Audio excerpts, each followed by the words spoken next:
In the early 1960s, DC Comics sold the rights for Batman to be made into a TV series to 20th Century Fox. As development of the series progressed, it was clear that Batman would need to drive a car in car-obsessed 1960s America, and it would need to be extravagant. With a good-sized budget for a primetime TV show, the production team approached Hollywood car customizer Dean Jeffries to come up with something, and he started on plans to alter a 1959 Cadillac. But with deadlines looming, the production team asked for the car to be finished in just a couple of weeks. It was clear that that was impossible, so the team searched for another option. Enter George Barris, a lifelong car customizer who'd started loaning out his futuristic automotive creations to film companies in the 1950s. By the 1960s, he'd started making custom cars for TV, such as the Beverly Hillbillies 1921 Oldsmobile, the Munster Coach from the Munsters, and a 1929 Porter for My Mother the Car, a bizarre sitcom where our hero buys a car, which he then finds is a reincarnation of his deceased mother. As you can imagine, that series didn't last long. The Batman production team approached George Barris to produce them a Batmobile in the same 2 to 3 week deadline. Fortunately, George already had bought a car that would be a great starting point. Ford had commissioned a concept car from the Italian Ghia design studio for the 1955 Chicago Auto Show. Ghia took a Lincoln chassis and a 330 horsepower V8 and built a whole new body around it, taking inspiration from the designer's Close Encounter with a Shark. The Lincoln Futura featured many new technology features, such as a plexiglass pod covering both occupants, a fuel gauge that used colours to warn the user when the tank was low, push-button gear shifting, and scoops to air-cool the rear brakes. The car didn't have windows that opened, instead relying on air conditioning. In true Batmobile style, it had a microphone in the aerial to pick up outside sounds. The car was painted in a pearlescent white, made by adding thousands of tiny fish scales to the paint. The car was a big hit, and Ford released a model kit and a toy. Design features from the Futura would appear, in more subdued forms, on Lincolns over the next few years. Ford loaned the Futura out for the 1959 Debbie Reynolds film It Started With a Kiss. The car was repainted red as the white pearlescent finish didn't photograph well. It was still in Ford's hands in 1961 when Ford used it for the promotional film The Secret Door, highlighting Ford's design studio. But automotive fashions changed quickly in the 1960s, and Ford had no need for a show car they'd used multiple times.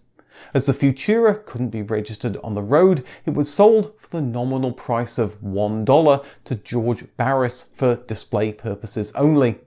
That's a far cry from the roughly $250,000 price, or about £1.8 million today, it had cost Ford to make the car in the mid-1950s.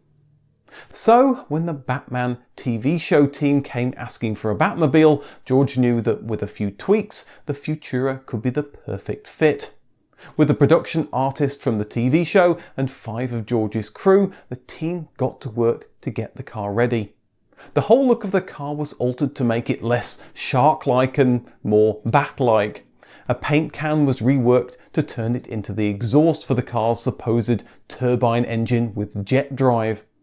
With the recent film Goldfinger fresh in people's minds, the car got similar tricks to James Bond's Aston Martin.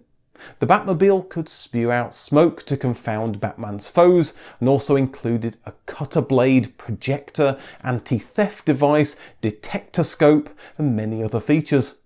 And what 1960s car wouldn't be complete without a bat phone and a mobile crime computer linked to the main Bat computer back in the Batcave? To complete this cutting-edge look, it even got a steering wheel from a 1958 Edsel. In the end, it took longer than the 2 to 3 weeks to get the car ready. 6 weeks later, the pilot TV episode was being filmed without a completed Batmobile. It would take another week until the team got the paint finish right and Adam West and Burt Ward could fight crime, hopefully without your cape trapped in the door. George Barris applied for a patent on the design, a smart move as the TV show was proving popular, and soon model Batmobiles would be sold to kids around the world. 3 more Batmobiles were built in late 1966 to be used to promote the TV show. As there was only ever one Lincoln Futura made, these were built on lengthened Ford Galaxy chassis. One version had working headlights, and another, that was used for promotional events at drag strips, had a performance V8 engine, shot flames from the exhaust, and could do the quarter mile in 12 seconds. An American fan built his own Batmobile using a 1958 Ford Thunderbird that was eventually also bought by George Barris. Another Batmobile replica was built for promoting the Batman TV series in the UK using a 1958 Chevy Impala. Since 2010, DC Comics have allowed officially licensed replicas, and several have been produced. The Batman TV show and movie lasted from 1966 to 1968. George Barris had leased all 4 Batmobiles to 20th Century Fox, so they remained his property. He would occasionally show them at Batman fan events, but as they started to show their age, cracks in the fiberglass formed, and he decided to cover all 4 in black fuzzy paint that was more resistant to kids' sticky fingers and dirt than regular paint. Starting in the late 1970s, Batman and Batmobile nostalgia meant it made cameo appearances on several TV shows. The 3 Batmobile copies eventually made their way into private collectors' hands, but the original Batmobile stayed with George Barris until 2013, when he decided to put it up for auction with a £1.8 million reserve price. The car ended up going for £3.1 million, the highest price anyone had ever paid for a car designed for a movie or a TV show.